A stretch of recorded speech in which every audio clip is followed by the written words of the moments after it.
Insya Allah kita semua dimuliakan Allah Subhanahu wa Ta'ala. Untuk para pendiri dayah, alim ulama, abu, abi yang sudah mendahulukan kita, untuk mereka semua Al-Fatihah. A'udzu billahi minasy syaithanir rajim. Bismillahirrahmanirrahim. Alhamdulillahi rabbil alamin. Arrahmanir rahim. Maliki yaumiddin.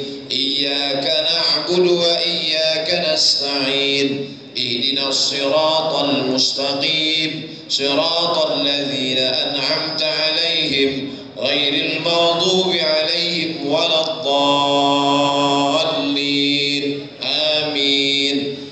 Apakah Al-Fatihah yang kita bacakan tadi sampai? Mana buktinya? Hari ini segala yang kita bicarakan digugat oleh orang dengan satu kalimat, mana dalilnya? Nah, orang di luar sana yang tidak tamat pesantren, yang tidak mengerti kitab kuning, begitu disoal mana dalilnya, dia langsung buka laptop, buka HP, www.google.com. Sedangkan anak dayah, maka dia langsung buka kitab, dan kitabnya itu bertangga.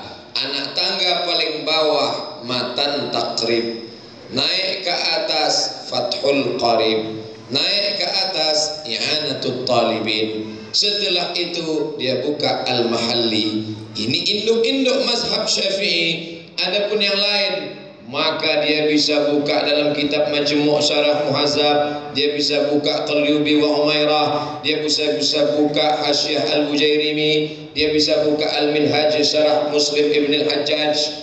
Ustaz pernah baca buku ini? Nengok aja. Kenapa mereka tadi tidak buka buku, tidak buka kitab? Karena tidak bisa baca kitab.